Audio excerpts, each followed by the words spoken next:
का आशीष लेकर सुठालिया की पावन धरा पर मध्य प्रदेश में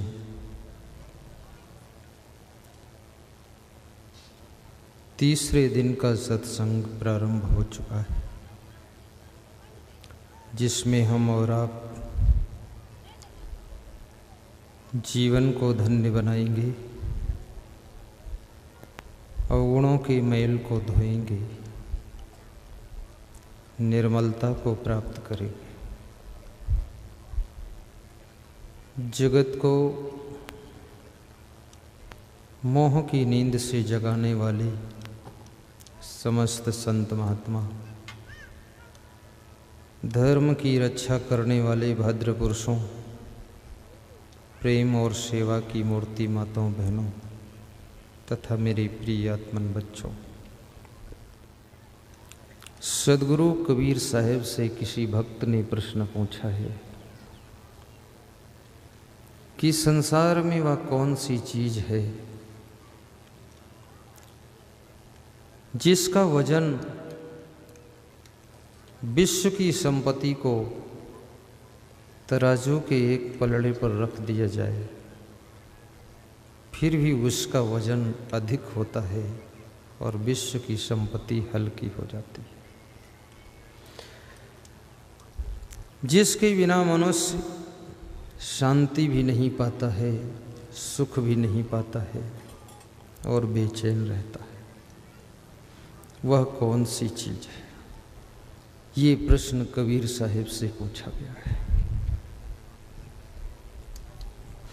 जिसके सामने राज्य भी छोटा हो जाता है, धन दौलत भी बौनी हो जाती है, मान सम्मान भी व्यर्थ हो जाते हैं, लेकिन वह चीज मिल जाए तो झोपड़ी में भी महल जैसा सुख है और महलों में भी राजमहल जैसा सुख है। वो चीज़ फ्री ऑफ कास्ट मिलती है, गरीब भी उसको ले सकता है और अमीर भी ले सकता है, बच्चे भी पा सकते हैं और जवान भी पा सकते हैं। वह चीज़ स्वतंत्र है, बिना पैसे की मिलती है, लेकिन पैसे से भी ज़्यादा कीमती है। उसका कोई मूल्य नहीं है, अमूल्य है, पैसे से उसको पाया नहीं जा सकता है। पर उस चीज़ को कुछ लोगों ने पाया है, जीवन धन्य बनाया।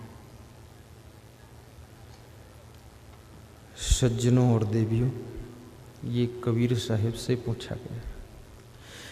दूसरा एक प्रश्न और आपके बीच में मैं करूँगा, वो ये है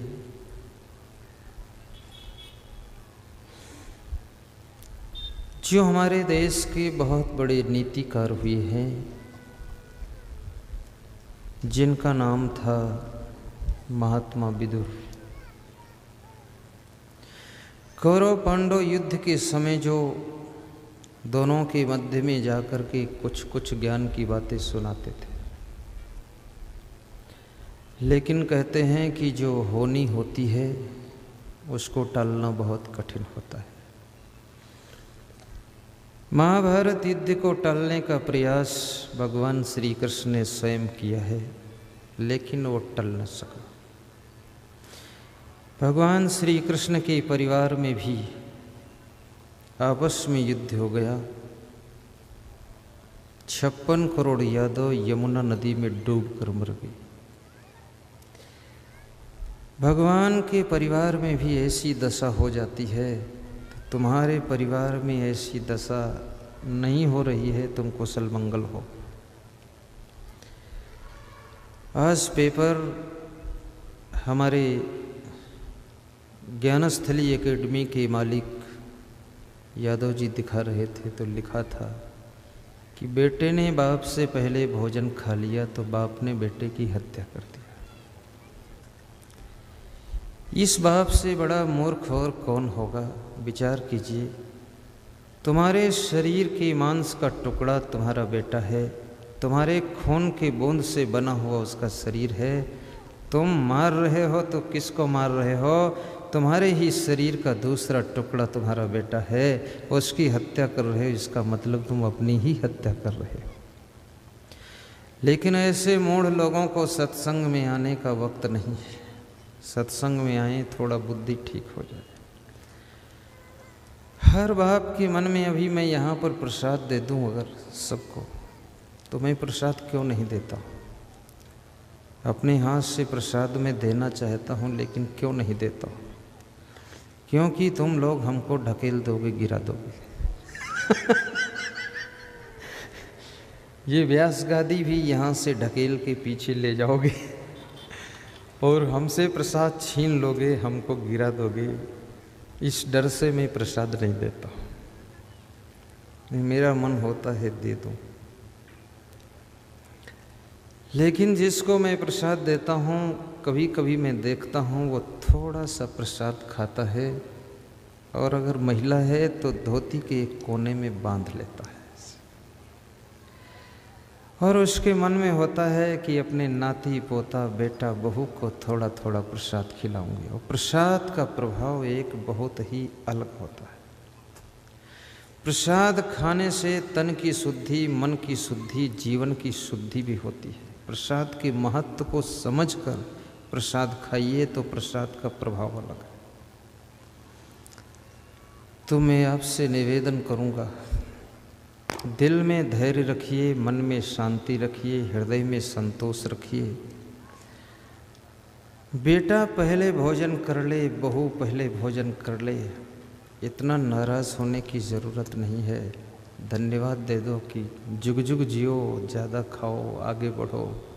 हम तो आखिरी में हैं, व्रत भी रह लेंगे, तुम खाते रहो, चलते रहो। आशीर्वाद दीजिए उनको। छोटी छोटी बातों में तनाव मत बढ़ाइए। तो महात्मा विदुर, आज ये पूरी महाभारत कौरव पांडवों के बीच में जो हुई है, ये सब लोभ और अहंकार के कारण हुई है। लोभ आदमी से आदमी को लड़ाता है, अहंकार आदमी को आदमी से टकराता है।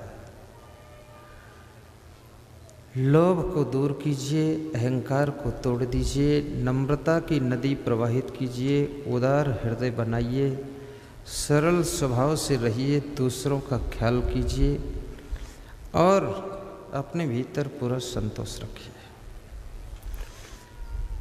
मैं बचपन में स्कूल में पढ़ता था तो एक दोहा मैंने पढ़ा था कि गोधन गजधन बाजधन और रतन धन खान, और जब आवे संतोष धन सब धन धूरी समान। लेकिन उस समय मुझे इतना ज्ञान नहीं था इसका अर्थ क्या है। गोधन गजधन बाजधन, बाज माने घोड़ा, गज माने हाथी, गो माने गाय। हजारों गायें हों, हजारों हाथी हों, हजारों घोड़े हों, सोना चांदी हो, रतन हो, लेकिन संतोष धन जब आता है तो ये सब धन धूल के समान हो जाते हैं। संतोष धन सबसे बड़ा धन है, जिसके बिना मनुष्य तृप्त नहीं होता है, सुखी नहीं होता है। इसलिए धनवान बनो, लेकिन भीतर में संतोष भी रखो। हाय हाय ना। साइकिल पर भी चलो, लेकिन हंसते हुए चलो। पुरानी गाड़ी में बैठकर चलो, मुस्कुराते हुए चलो। कभी नई गाड़ी मिल जाए तो भी नम्रता से चलो। कभी एरोप्लेन में उड़ो तो भी अकड़ से मत उड़ो। मैं एरोप्लेन में बहुत बार यात्रा किया हूँ, तो वहाँ नियम बहुत कड़ा रहता है हवाई अड्डे पर, लेकिन वहाँ भी प्रेम और नम्रता से, व्यवहार से काम चलता है। तो जब लोगों को बोर्डिंग पास बनवाना होता है तो लोगों के अंदर उथल पुथल हो जाता है। जैसे प्लेटफार्म पर ट्रेन आनी वाली हो तो दिल की धड़कन बढ़ जाती कि मैं बैठ पाऊंगा कि नहीं बैठ पाऊंगा। अभी भी मैं इतना जानता हूँ, फिर भी मैं भी कभी ट्रेन से यात्रा करता हूँ, ट्रेन आने वाली होती है और दिख गई आ रही है तो धड़कन मेरी भी बढ़ जाती है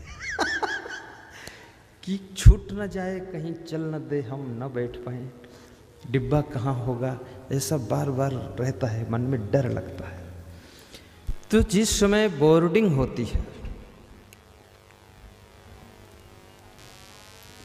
तो जब बोर्डिंग पास होता है, लोगों के अंदर हड़बड़ी मच जाती है और उसमें हर व्यक्ति को वहाँ लगना पड़ता है। तो मेरे से कोई पीछे आता है तो मैं उसको अपने आगे लगा देता हूँ, आइए आप आइए।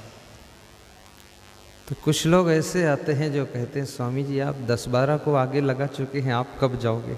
हमने कहा सबको भेजने के बाद लास्ट में आएंगे, चलते रहो।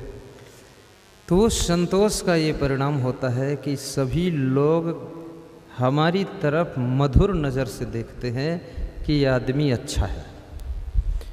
किसी को ढकेल कर, किसी को धक्का मार कर हड़बड़ाने की ज़रूरत नहीं। संतोष। मैं आपसे भी कहूँगा अपने घर में आत्मसंतोष का प्रयोग कीजिए। कभी कभी 7 सीट की गाड़ी में 11 लोग भी बैठना पड़ सकता है। अगर आपके दिल में स्थान नहीं है तो आप किसी को बिठा न सकोगे, और दिल में स्थान है, परिस्थितियों को पढ़ना आता है तो सबको एडजस्ट कर लो। और जिस इंसान के पास में एडजस्ट करने की कला है, सेटिंग करने की कला है, प्लानिंग बनाने की कला है, दूसरों को जोड़ने की कला है, गलत व्यक्तियों को अपने ग्रुप से निकालने की कला है, कचरा निकालते जाओ, अच्छा माल जोड़ते जाओ, वह व्यक्ति सफलता का चुनाव हर कदम पर कर लेता है। जोड़ना अच्छी चीज़ है, लेकिन गलत व्यक्ति को जोड़ोगे तो वह व्यक्ति तुम्हारे पूरे चैनल को बिगाड़ देगा। और अच्छे व्यक्ति को भी यदि नहीं जोड़ पाओगे तो तुम्हारा चैनल आगे नहीं बढ़ सकता। तो मैं आपको बता रहा हूँ कि महात्मा विदुर से महाराजा धीराज धृतराष्ट्र ने एक प्रश्न पूछा है, कबीर साहब से एक प्रश्न पूछा गया है, दूसरा प्रश्न महात्मा विदुर से पूछा गया है। क्या प्रश्न है? आपके अनुकूल प्रश्न है।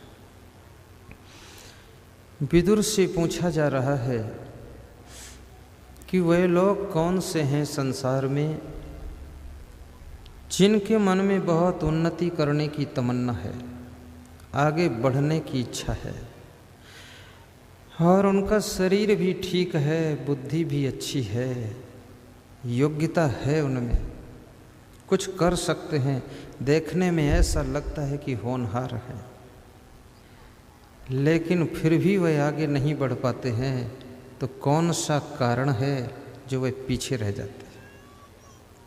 अर्थात मनुष्य की उन्नति में, मनुष्य के विकास में, मनुष्य के ऊंचे उठने में कौन सी चीज़ें बाधक बन करके उसकी टांग को पकड़कर नीचे खींच लेती है, आज ये बात बताऊंगा।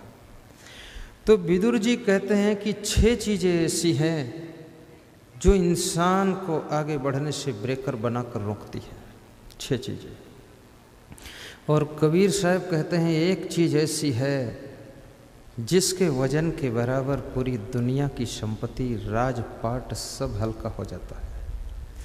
वो चीज़ जिसको मिल जाती है वो पेड़ के नीचे बैठकर भी मुस्कराता रहता है, कहीं रहता है, खुशियों से भरा रहता है, आनंद मग्न रहता है, चिंता और टेंशन उससे लाखों कोस दूर रहती है। आज वो चीज़ भी आपको बताने जा रहा हूँ। सदगुरु कबीर साहब कहते हैं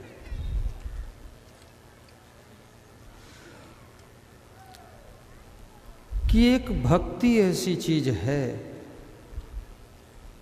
जिसके सामने संपत्ति भी हल्की हो जाती है।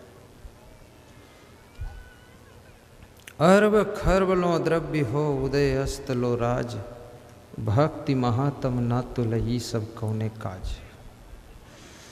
मनुष्य के पास में अरबों खरबों धन हो जाए, सूर्योदय से लेकर के सूर्यास्त तक लंबा राज्य हो जाए, लेकिन भक्ति के महत्व को उससे ज़्यादा नहीं माना जा सकता है। राज्य का महत्व कम है, भक्ति का महत्व ज़्यादा है। एक छोटी सी कथा है, पुराणों की कथा है, मेरी जेब की कथा नहीं है। जिस समय ध्रुव महाराज खेलते खेलते राजमहल में जाते हैं, राजा उत्तानपाद कोमल बालक को देख करके गोद में उठा लेते हैं। उत्तानपाद ध्रुव के पिता है। राजा उत्तानपाद के 2 पत्नियां हैं, सुरुचि और सुनीति। छोटी रानी के बेटे का नाम उत्तम कुंवर है, बड़ी रानी के बेटे का नाम ध्रुव कुंवर है। राजा उत्तानपाद की राजधानी, उनकी राजनगरी मध्य प्रदेश में श्योपुर कला जिले में प्रेमसर गांव के पास में उतनवाड़ गांव में है, जहां पर मैं एक बार बहुत बड़ा समागम ऐसा ही कर चुका हूं और 4 साल से दूसरे समागम की मांग है, पर मैं टाइम नहीं दे पाया हूँ। कबीर साहब कहते हैं कि भक्ति को तराजू के एक पल्ले पर रख दिया जाए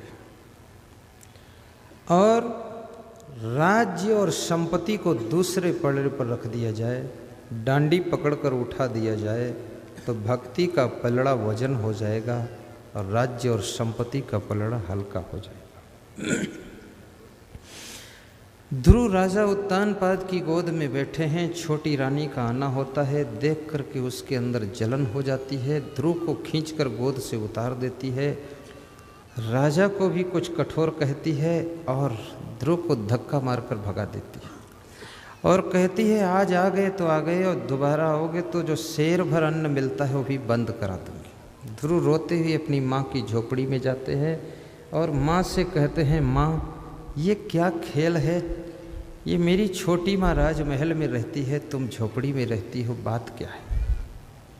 तो माँ ने पूरी कहानी सुनाई कि बेटा भगवान की भक्ति करो और कोई सहारा नहीं। ध्रुव माँ के पैर छूकर आशीर्वाद लेकर भक्ति करने के लिए मधुबन की तरफ यात्रा शुरू करते हैं।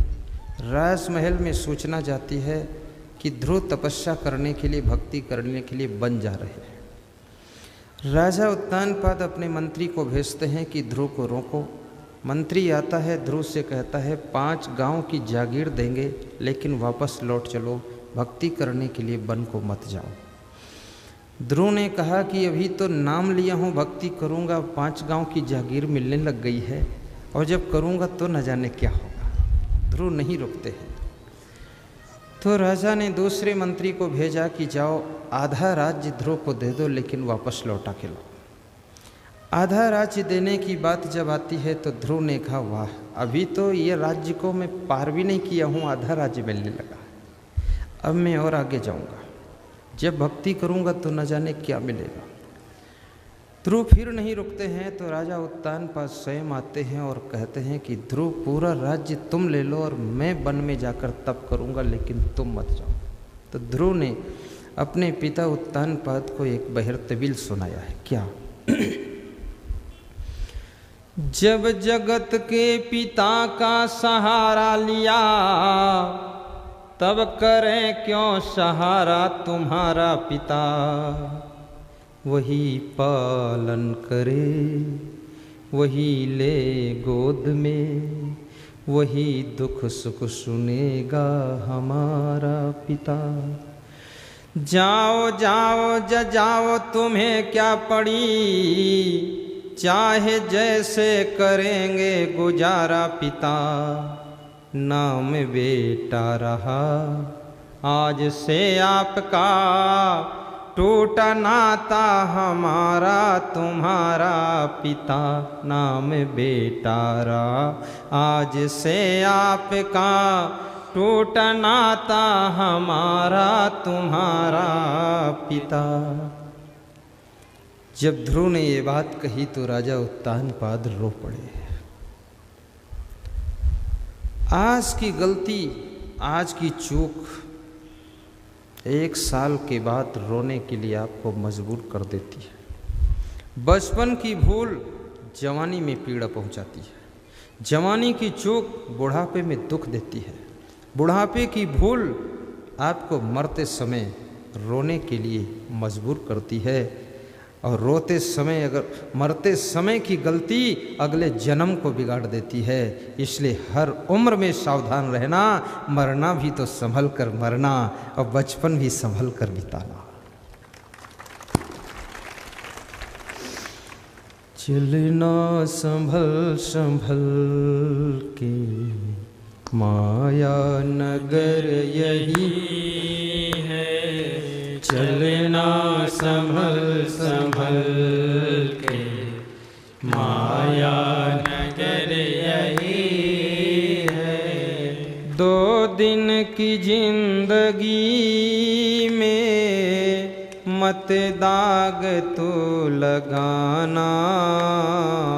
2 दिन की जिंदगी में मत दाग तो लगाना। चलना संभल संभल के, बहुत संभलने की जरूरत है। नगर यही है। चलना संभल संभल, जमुना लाल अग्रवाल। चलना संभल संभल के, माया नगर यही है। चलना संभल संभल के, माया नगर यही है। जहाँ कीचड़ होता है, कीचड़ को तुम लोग क्या बोलते हो? कीचड़ ही, बस ठीक है। यानी फिसलने वाली जगह। तो तुम बड़े हो, तुम निकलते हो तो संभल के निकल जाते हो। लेकिन कोई छोटा बच्चा जब निकलता है तो तुम कहते हो संभल संभल के निकलना बेटा, फिसल सकते हो। 2 बार बोलते हो संभल संभल के निकलना, संभल संभल के निकलना। नारायण जी, संभल के निकलना, क्योंकि फिसलने वाली जगह। तो ये संसार में माया का कीचड़ है, जहाँ पर अच्छे अच्छे बुद्धिमान फिसल जाते हैं, विद्वान फिसल जाते हैं, डॉक्टर फिसल जाते हैं, कलेक्टर फिसल जाते हैं, मिनिस्टर फिसल जाते हैं। और चूक जाएं तो कितने साधु संत फिसल जाते हैं, कितने महंत मंडलेश्वर फिसल जाते हैं, खंडलेश्वर हो जाते हैं। इसलिए साधु संत को भी संभल संभल के चलना है और भक्त को भी संभल संभल के चलना है। क्योंकि भक्त संभल कर ना चले, कौन कीचड़ है? आपने भक्ति किया, गुरुदेव के पास संकल्प लिया, कम से कम कल से मेरे पास में 150 लोगों ने गुरु नाम लिया है। वहाँ पूरा लाइन लगा देते लोग। मैं एक ग्रुप को देता हूँ, फिर उठता हूँ, फिर आ गए लोग, तो 150 लोग। तो मैं संकल्प दिलाता हूँ, मांस मछली अंडा नशा शराब बीड़ी सिगरेट गांजा चरस तंबाकू अफीम ये सब त्याग करना है। सब संकल्प लेते हैं, सब त्याग करते, सब अच्छे हो जाते हैं, सब बच गए। लेकिन संभल संभल के नहीं चलेंगे तो 1 साल में कोई बीड़ी के कीचड़ में फिसल जाएगा, कोई सिगरेट में फिसल जाएगा, कोई पुड़िया में फिसल जाएगा, कोई तंबाकू में फिसल जाएगा। यही तो कीचड़ है, इसी से बचना है। पैसे कमाना एक कला है, पैसे बचाना दूसरी कला है। बचे हुए पैसे को सही कार्य में लगाना कला नहीं है, साधना है। पैसा बहुत बड़ी चीज है। पैसा पुण्य भी बढ़ाता है, पैसा पाप भी बढ़ाता है, पैसा धर्म भी कराता है, पैसा अधर्म भी कराता है। राजा उत्तानपाद और ध्रुव के बीच का संवाद है। भक्ति का वजन इतना है कि राजा उत्तानपाद पूरा राज्य ध्रुव को देने को तैयार है, लेकिन ध्रुव फिर भी भक्ति छोड़ने को तैयार नहीं और भक्ति करने चले जाते हैं। रास्ते में नारद जी मिलते हैं, नारद जी उनको ज्ञान देते हैं। बिना गुरु के ज्ञान नहीं होता है, बिना गुरु की भक्ति नहीं होती है। राम कृष्ण से को बड़ा उनहु तो गुरु कीन, 3 लोक के वह धनी गुरु आगे अधीन। राम कृष्ण से को बड़ा। भगवान श्री राम ने भी गुरु बनाया था। वशिष्ठ उनके गुरु थे, विश्वामित्र सदगुरु थे। कृष्ण ने संदीपन को गुरु बनाया, मीरा ने रैदास को गुरु बनाया, कौन है ऐसा ब्रह्मा विष्णु महेश से जो अदकी हो जाए, गुरु बिन भवनिधि न तरे कहत निगम अस गाय। गुरु बिन भवनिधि तरई न कोई, जो बिरंच शंकर सम होई। इसमें ऐसे कितने लोग हैं जो गुरु नाम ले चुके हैं, चाहे कहीं से लिए हों, जरा हाथ ऊंचा कर दे, गुरु नाम बोले, नीचे करो। जो लोग अभी किसी कारणवश नहीं ले पाए हैं, लेने की इच्छा मन में है, वह लोग हाथ ऊंचा कर दे, ऊंचा करो, डरो मत। वेरी गुड, नीचे करो। जिन्होंने कसम खा रखी है गुरु नाम नहीं लूँगा, चाहे गोबर नाम ले लूँ, वह हाथ ऊंचा करें। कोई है ऐसा? उधर है 5-6 महिलाएं वो।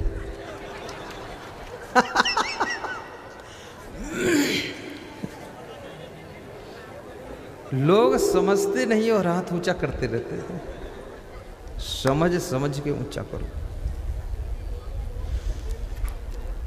गुरु नाम हर व्यक्ति को लेना चाहिए, लेकिन इतना जरूर है, गुरु सोच समझकर करना चाहिए। क्योंकि गुरु बनाने के बाद फिर उसकी तुम निंदा करो, बुराई करो, बवाल करो, अच्छी बात नहीं। और अगर गुरु आपका कच्चा निकल गया, मान लिया, कभी कभी ऐसा धोखा भी हो जाता है। कितना ही आप तौल पाड़ो, कितना कुछ करो, लेकिन कभी कभी धोखा हो जाता है। तो पार्वती ने पूछा है, अगर गुरु ठीक ना हो तो क्या करना चाहिए? तो शिव जी कहते हैं स्कंद पुराण में, ज्ञानहीनो गुरु त्याज्यो मिथ्यावादी विडंबका सो विश्रांति न जानत पर शांति करोति किम। जो ज्ञान से हीन है, मिथ्यावादी है, आडंबरी है, पाखंडी है, उस गुरु को त्याग करना चाहिए।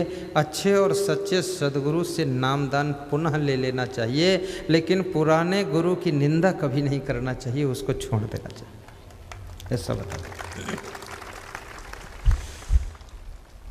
और ज्ञानी के लक्षण क्या होते हैं? कृष्ण अर्जुन से कहते हैं कि अमानित्वम, आदम्बित्वम, अहिंसा, शांति, आर्जवम, आचार्योपासनम, स्थैर्यम, शौचम, आत्म विनिग्रह, इंद्रियार्थेषु वैराग्यम, अनहंकार, एव च जन्म मृत्यु जरा व्याधि दुख दोषानुदर्शनम, असक्ति, अनवशगा, पुत्रदार, ग्रहादिषु नित्यम च समचित्तत्वम, इष्टान निष्ठोपपत्तिषु मयि च अनन्य योगेन भक्ति अव्यभिचारिणी, विविक देश सेवित्वम, अरति जन संसदीय, अध्यात्म ज्ञान, नित्यत्वम, तत्व ज्ञानार्थ दर्शनम, एतत् ज्ञानम इत प्रोक्तम, अज्ञानम यत् अतः अन्यथा।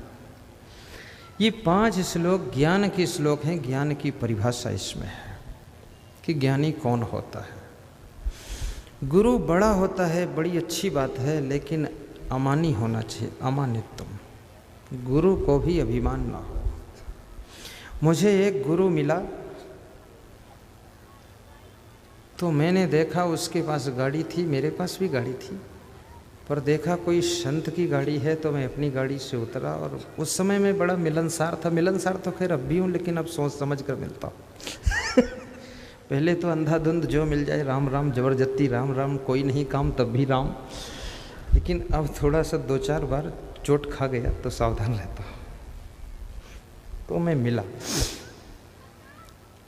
मैंने पूछा कितने संत हैं? बोले 7। तो 7 नारियल मंगाया और 101 रुपया भेंट दिया, और उसमें जो गुरु था उसको 501 रुपया दिया। रास्ता चलते दान कर दो। उससे मैंने पूछा कहाँ से आ रहे हो? तो उसने मेरी ओर ऐसे नज़र डाल के नहीं देखा, उसने समझा ये कोई कीड़ा मकोड़ा है मुझको। तो मैं सोचा यार कहाँ फंस गए अहंकारी के पास।